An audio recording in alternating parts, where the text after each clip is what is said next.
Imagine being the bat boy for the New York Yankees in the 1970s and 1980s. What did that bat boy learn from Yankees owner George Steinbrenner, Reggie Jackson, Billy Martin, Mickey Mantle, and other Yankees? Buckle on up. You are about to find out. Welcome to the Motivation Show podcast, where we interview remarkable world-class experts that help bring out the greatness within you. Top book authors, super successful business people, and outstanding special guests that will motivate and inspire you with their incredible, uplifting stories and life-changing tips and strategies. Our goal is your success. If you desire more out of life, you've dialed into the right show. So fasten your seatbelts, friends, and let's get ready for some high-octane motivation. Now, your host, the mayor of motivation, Eli Marcus. Our guest today was the bat boy for the New York Yankees in what was known as the Bronx Zoo days of the 1970s for baseball's most tumultuous and winning team. He became an influence in the clubhouse and favorite of Billy Martin, Reggie Jackson, Thurman Munson, and the boss himself, George Steinbrenner. 46 years or so later, he is now a community consultant for the New York Yankees. He is also an inspirational speaker who passionately shares lessons learned from his experience with the Bronx Bombers, his special relationship with Steinbrenner, and what it was like hanging around some of baseball's immortals. Welcome to the Motivation Show, Ray Negron. Thank you, my brother. It's good to be on, and any friend of Patsy's is a friend of mine. Yeah, and I know you're talking about the one and only Patsy's at 236 West 56th Street in Manhattan. Makes a mean shrimp parmesan, right, Ray? The best in the world. And as a matter of fact, the shrimp marinara is my favorite. So, that's where I like to go. Absolutely. And Chef Sal, he'll take care of anybody coming from anywhere. That's right. That's right. I'm just nice. It's nice to be on a non-controversial show for once in my life. Well, Ray, you just put your foot in your mouth because I'm going to get into a little bit of controversy, but I have a feeling you won't mind if I do. So you started out your Yankee career actually doing something you weren't supposed to be doing as a teenager. Can you tell us that story? 1973, we were outside Yankee Stadium, and all of a sudden, we started doing graffiti, which is what we did in that era. That was, the era where the Bronx was burning and everything else. And next thing you know, a car drives on the sidewalk. Two guys jump out. I trip over one of the guys. I'm caught. I'm put in a holding cell, getting ready to be sent to the 44th precinct. And then when the one security guard says to the other guy, "Good, that's where he belongs. You can't do anything for these people." And all of a sudden, something ticked in the other guy, and he told the guy to shut up. And then he said, "Give me the kid." And next thing you know, they were dragging me into the Yankee locker room. They were giving me a uniform, and the guy said, "You have a choice. You either work off your damages by being the Yankee bat boy tonight, or you go to jail." So I wasn't that dumb. I took the job as a bat boy. And the guy that gave it to me was none other than George Steinbrenner. That's really a remarkable story because, boy, there's a lot worse punishments than being the Yankee bat boy, right, Ray? You better believe it. I mean, to this day, 48 years later, it's still the best job I've ever had.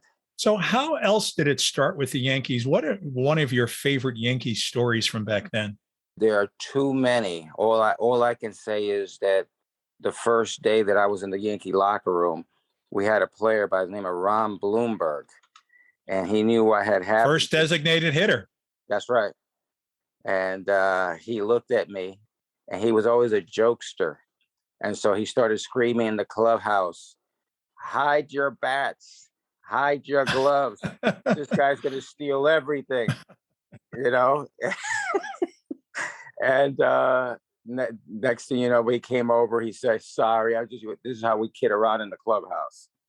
And that was the start of number one, a great friendship with Ron Bloomberg, and the magical mystery tour of being with the Yankees. I actually wrote Ron Bloomberg a letter like 5 months ago. Haven't heard back. Maybe I'm going to have to get you to connect because I was trying to get him on my show, believe it or not. First designated hitter in baseball. Yeah. Absolutely. He's a great story and fascinating, as is all the people you connected with. So what was it like working for the boss, George Steinbrenner? Tell us about that. Well, as I got older, he started to, number one, I think he was proud of the fact that I didn't let him down, because after that first game, he came down to the locker room and then he came over to me and he said, "Did you enjoy your job?" And I said, "Yes, very much." He said, "You want to keep it?" And I said, "I would love to." And he said, "Then you don't let me down." He said, "Don't break my heart, because I've gone to bat for you and I expect for you to do the same for me." And I like to think that all these years later, I'm still not letting him down. Wow, I love that. That's such a great metaphor for how people should be with their family, with their friends, and life in general. What a great lesson. So, a lot of people think of George Steinbrenner. They appreciate his championships, but some people think that he was kind of a gruff, tough guy. In some cases, some people think he was mean. What are He your was, he thoughts was, about that reputation? he was all of that. He was all of that, and yet the best man I've ever known in my life. Wow. Okay, because business is one thing, and life and having a heart for people was another. And I'm going to give you a classic example of him. It wasn't always easy for me working with the Yankees, especially in those days, because there were people who, in essence, were not happy that I was there for whatever the reasons. And, I was poor, I was colored, I was from that neighborhood. And so there were times where some of the neighborhood kids would be there, and outside. And for years, we could never go in. Why couldn't we go in? I want you to answer that question. Well, hopefully it's not because they're prejudiced. No, very simple. A very simple answer. We didn't have money. Okay. And so there were times where when people weren't looking, I would sneak them in the park. I would take them to the upper deck because the upper deck was empty. Every once in a while, there would be one security guard or another who would see me doing this, and they couldn't wait to run to Mr. Steinbrenner and say, "Negron is doing it again," And one time in particular, this guy did that. And so Steinbrenner says, "Get Negron in here right now." And so then the guy went and found me, and he says, "Mr. Steinbrenner wants you. This is going to be your ass." Okay. And I said, "Okay." And so then we walk into the office, and Mr. Steinbrenner goes, "I got it from here, Pat. Good job." And the guy gives him a wink and he leaves. And Mr. Steinbrenner says to me, "How many?" And I said 13. And he went into his pocket. He pulled out two $100 bills and he said, "Get them hot dogs, peanuts, Cokes, whatever they need. If you run out of cash, come back." Wow. And that was my punishment. Such a Okay. classic story. But that's who he was. And there were many, many. Okay. One time he was giving me a ride home, and we had to go through this this neighborhood, and it was really rough and it was messed up. And he goes, "Jesus, imagine having to come home to this every day." And I said, "Mr. Steinbrenner, I do come home to this every day." And that was like a real awakening for him, because it made him understand the concept of what the Bronx is really all about. The Bronx wasn't just that corner where Yankee Stadium sat. The Bronx wasn't just crossing the Third Avenue Bridge and there's the stadium. The Bronx was the aspect of when you keep on going south, or keep on going north, or keep on going east, or keep on going west. What are you going to find? And he learned that. He learned that. That's why one time when Joe DiMaggio got mad and because his tickets weren't there, and he was supposed to throw out the first pitch, when DiMaggio didn't do it, the boss got a kid from the neighborhood to throw out the first pitch. So DiMaggio's tickets weren't there, They messed up. It was a mess. and somebody wouldn't recognize Joe D himself, one of the most famous people on the planet, and say, "Hey, Joe, of course you don't need tickets. Come right on in." But you know what? For me, it was that look who threw out the first pitch in the World Series. A little kid from the neighborhood. Well, that's amazing. Yeah, it's a great inspirational story. It basically tells you that anything is possible. Hey, when the kid was doing that, I said, I hope they don't find Joe's tickets every night. That's classic. And so I understand you also had some really good friendships with manager Billy Martin and slugger Reggie Jackson, who famously, in the 1970s had a classic scene there, which is infamous. Billy pulling Reggie out of a game, and Reggie not exactly liking it, and they having that classic argument in the dugout. Tell us about your relationship with both. I knew Billy first. When I was a bat boy, one day I was standing at shortstop. I used to, because I played ball. I could play a little bit. And so I was standing at shortstop. He was managing the Texas Rangers. And so what had happened was I was just standing at shortstop during batting practice while the Rangers were taking batting practice. And next thing I know, a ball came at me and hit me right between the legs. And it was Billy Martin. And he said, "You want some grounders?" So I said, "Do it." And he started hitting me ground balls. And that's how our friendship started. And then when the following year, what had happened was it was Old Timers Day. We were at Shea Stadium. I had never met Mickey Mantle, and that was my hero. And so all the young players on the team felt like I did. When we were intimidated because that was the Mick, you know what I'm saying? That was the Mick. So everybody came to me, the young players like Tippy Martinez and Dave Pagan, guys like this would come to me and say, "Hey, ask Mickey to sign this baseball for me." So, that's what you do when you're a bat boy. You do the errands around the clubhouse. And so I went over to Mantle. I asked him to sign the baseball, if he would sign the baseballs. So he signed 2 balls. And another player came up to me. So then 2 more balls. And then another player came up to me. So I go there like the 3rd time. And Mantle says, "Man, get the F out of here with those baseballs." I was like, oh my God. I ran to the back of the clubhouse where no one could see me because Mickey Mantle just told me to go F myself. You know what I'm saying? I was like, One too many asks. but it's just the Mick. That was the Mick. Yeah, You legend, understand? legend upon legend beyond Yeah, belief. come Yeah, on. yeah, the Mick himself. And to have that happen to you was, I was devastated, devastated. And all of a sudden, somebody tapped me in the back, and it was Billy. And he said, "I saw what happened, and you're going to come back out there with me, and you're going to say sorry to the Mick." And I said, "But I didn't do anything." And he says, "Just do what I said." And so I went back and I said, "Sorry, Mick." And he goes, "Well, God damn, how many mother effing baseballs you going to ask me to sign?"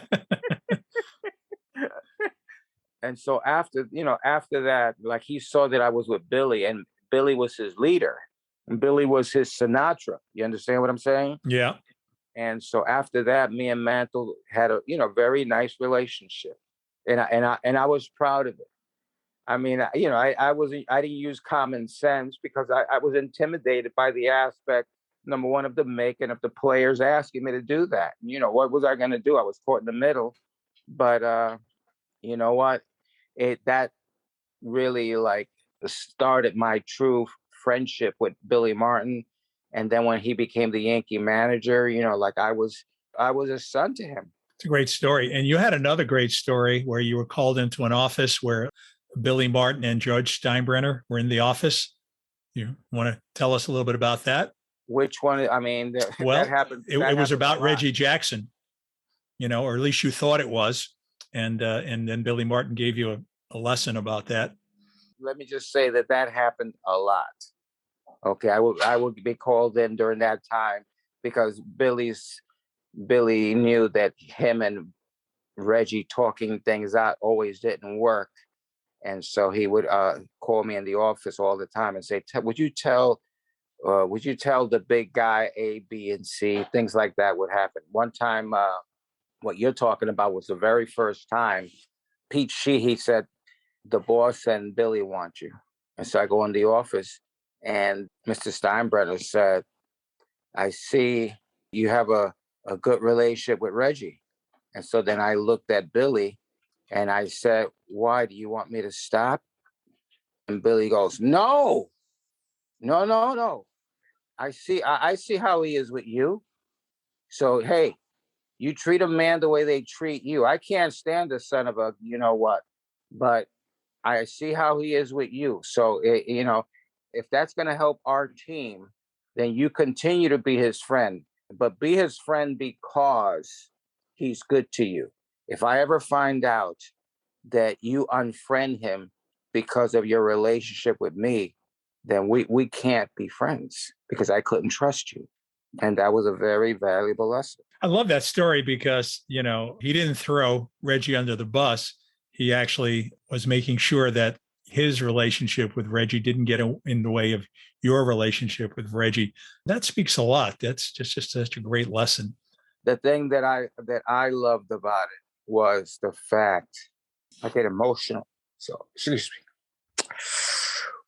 But the fact that Billy understood how much I loved him. That's great. That's just such a fantastic story. And for you to connect with such legends and for them to actually take to you just says a lot about you, Ray. It says a lot about your character and who you were and the acceptance that they had for you. Something I think for you to be very proud of. I think it's just an amazing story, and to have all these memories and be able to tell these memories. And it really inspires other people because it just shows you that no matter what you think about yourself or no matter what some other people think about you, it doesn't mean that you can't, break through and be accepted by people. So that's just an extraordinary story. Do you have any other friendships like that that you built with the Yankees that are inspiring, you think? Well, let me just say, going back to Billy Martin, because people used to say, a couple of people said that he was a racist and all that, and anybody that ever said that didn't know this man. It was at a period, whereas people used to say, you don't belong, watch your place, know your place. And Billy once strangled a guy because he had heard that the guy had done something like that to me and really put me down. And Fred Stanley knew about it and he told Billy. And then Billy went into the Yankees. They had the press room at the old stadium and he saw the guy and he pulled him outside. He said, take a walk with me, he told the guy, to the guy that worked for the Yankees, prominent guy. And he pulled him out of the, pulled him against the wall and he started choking him. And he said, if you ever talk to the kid like that again, he said, you're going to get a worse beating than this. And the guy didn't know how to take it because everybody knew that Billy could be crazy and he'd take on anybody, That was his reputation. Billy, we can have a show just on Billy alone, but apparently it seems like he was a fair guy and he stood for what he believed in. And, totally. It wasn't about color or anything else. It was just, Billy was going to treat everybody a certain way, depending on, your attitude back to him. Didn't make a difference. Yeah. One time, how I was introduced to Patsy's, was one time when I had gone through this situation, I had said to Billy that I wish I told him, I said, I wish I was white. I said to him, and he slapped me. And he said, you never ashamed of your color. You know what I'm saying? And shortly after that, he took me to Patsy's to have dinner one night because he knew that Sinatra was going to be there and Sammy Davis Jr. About what year was that? That was 77. Wow. So he took me over to Patsy's and Billy told Mr. Sinatra exactly what had happened. The whole, what do you call it? Number one, Mr. Sinatra was giving Billy 5. I found that to be funny, but he gave him 5 because of the fact that Billy had strangled the guy. And he said, Dago, I would have done the same thing. And Mr. Sinatra was just wonderful. And, he came at me real hard, you know what I'm saying? Because he said, Smokey, tell him what happened with me and you back in 46 or 47, because he said that Sammy had told Mr. Sinatra the same thing when he had been, he wasn't allowed to stay at some hotel in Vegas or something like that. Yeah, these are really extraordinary lessons. I just love that. And so, is there besides Billy Martin and George Steinbrenner, and Bloomberg, of course, you mentioned, is there any other Yankees that stand out to you as a mentor, inspiration, and leader? Reggie Jackson was a big brother. He was a big brother. When he was having problems at the beginning of spring training of 77, and I was like one of the few guys that would like talk to him. And we used to talk in Spanish because Reggie's part Spanish. And so we used to talk in Spanish all the time. We would get on the bus and that's what he would do. He was just a big brother. He was a mentor. He was everything that you would want in a big brother. And he was a Yankee, and one of the best things that ever happened was during the season, he had me like answer his fan mail. So I was doing work for Reggie. He had me like wash his cars. I would go shopping for him, things like that. He lived on 79th and 5th, right across the street from Central Park and the Museum of Art. So all of a sudden I was put into this whole different world. You know what I'm saying? When I went into Moving on up to the Upper East Side. Yeah. When I would walk into his building, I didn't know who I was going to run into. I had become friends with the great Anne Bancroft. Oh, wow. Okay. Yeah. I had become friends with Miles Davis. I had become friends with Cicely Tyson. Not too friendly with Mel Brooks because he never said anything, but it was just a whole different world. And one day I go to Reggie's and he says, don't take off your coat. We're going shopping. I said, oh yeah? He said, yeah. And so then we leave and we go into this store, this clothing store, men's clothing store. And when we go in there, he says to the guy, I'll never forget, the name of the place was Jean Paul Germain. Like I said, it was a fancy clothing store back in that day. And the guy that owned it was a guy named Jean Paul. And then Reggie says, Jean Paul, get him pants, shirts, a couple of jackets. And then he looked at me and he said, if he's going to be traveling with the Yankees, he's got to dress like a Yankee. He brought me all these things. You were sharp. You're looking sharp then, Ray, right? Yeah, it was just unbelievable. It was just a beautiful gesture on his part. And, we had a lot of alone time.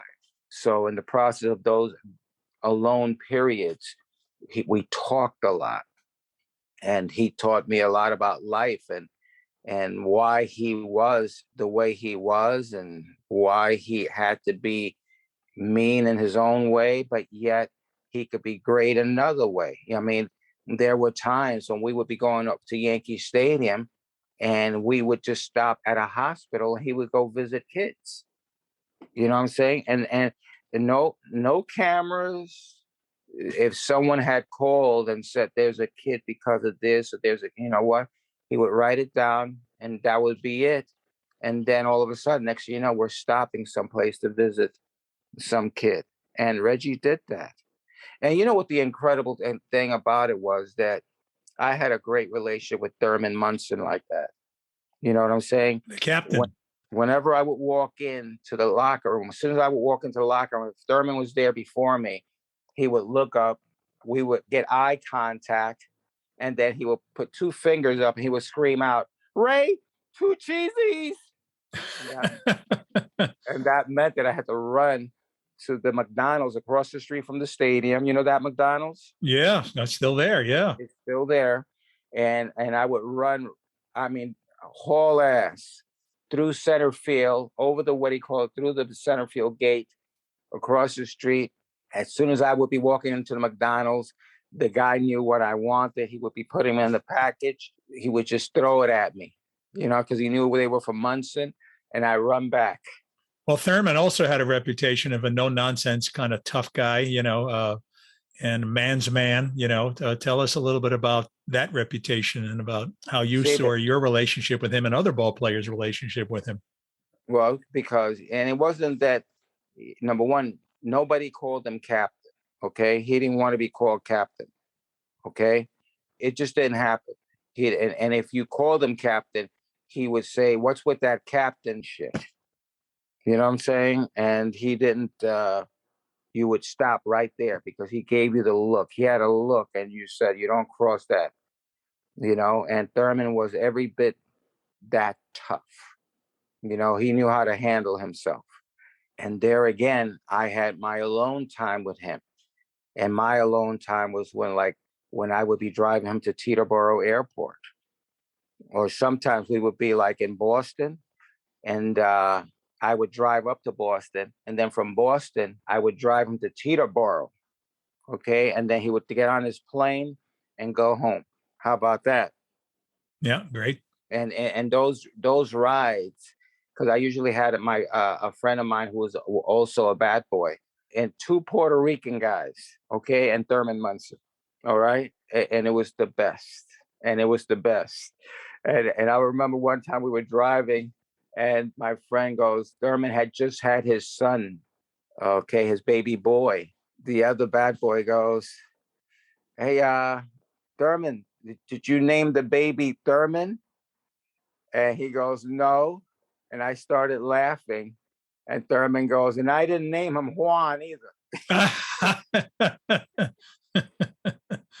Oh, boy, it sounds to me like you just got endless fond memories back in the old days. No, So, in kind of closing the program here a little bit, what's important to Ray Negron in life? What do you still want to accomplish and be remembered for? I don't know that yet because I still have dreams. You understand what I'm saying? I've written Uh, five books. I've produced two movies, and I'm poor. You know what I'm saying? But the one thing that these guys, the Thurmans, the Reggies, the Billy Martin, and the great George Steinbrenner taught me, and that was that anything is possible. Me and Billy had a true love affair because we were the same. We were the same. Our fathers left us. Our mothers were tough, tough ladies. Our mothers were both named Jenny. You know what I'm saying? They were both 4'11". wow, you were meant to meet. You know what I'm saying? So we had all of that, and I'm really proud to say that Billy Martin Jr., his son, to this day, I still thank him. I always say to him, man, I thank God every day that you used to loan me your dad. Because That's that was important to me. And I mean, Thurman just Thurman was a wonderful person. If you to know him was to love him. Most people didn't know him. They didn't get to know him. They didn't get to have that beautiful one-on-one thing. And that today, I'm still very close to the family. That's just great. So tell us about any charities or any other way that people can connect with you and how they find your website. Well, let me just say this. One time, George Steinbrenner asked me, how come you don't tell me that you sneak these kids into the park? We would have took care of them." And I said, "Because they're not a part of any organization." And he used to say to me, "F labels." You understand? And what he meant by that was, we're people first. In any way that we can help, any way that we can help, we help. And that's what I do. I don't get affiliated with this thing or that thing, but I will help this thing or that thing. Yeah, it's a lesson on no make assumptions. You don't know what's on the other person's mind. No, So there's no question about it. And a valuable lesson that George Steinbrenner always taught me was, do what you got to do first and deal with the consequences later. yeah, I So love that, that. you know what I'm saying? Apologize later. Right. For the good that you're trying to do today. As long as your heart is in the right place and you're That's doing the right. right thing, you can worry about the apology later. Just love Yeah. that. Yeah. Because he used to say to me, Ray, I used to go in to find out if I can do one thing and do another thing from the standpoint of helping situations. And he would go, would you just do what the hell you got to do and take your punishment later? I trust you. You see that circle, how that was? Yeah, love that. What a great lesson. I'll punish you later. I trust you. Yeah. You know? That's just, that's wonderful. So tell us, Ray, how do we, people connect with you? Because you got great stories and very inspirational. The best way to connect with me is on Instagram, Ray Negron Yanks. Ray Negron Yanks. Okay. Okay, that's the best way, because there you can text me on there. You can make your little remarks on there. You see what I'm doing every day, because I post 3 times a day. You know what I'm saying? So, you know, every day, you know what I'm doing or what I did that day. You know what I'm saying? And then if you have a situation, you can text me right there. If you have a problem, you can text me right there. If you need help with something, you can text me right there. And if I can help, I will help. If I can't help, I'll let you know that I can't, but I'll try to find someone that can. Well, that's just great. And I have to say, we're going to end the show with 2 words. Go Yankees! Let's hope, brother. Thanks for being on the show, Ray. Thank you very much. Appreciate you. Thanks so much for tuning in. We love our listeners, and we believe you have greatness within you.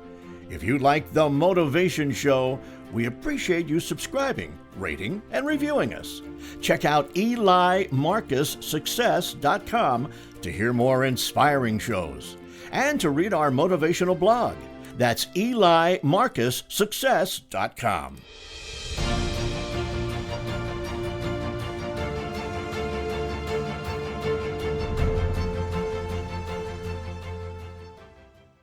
This podcast is a part of the C-Suite Radio Network.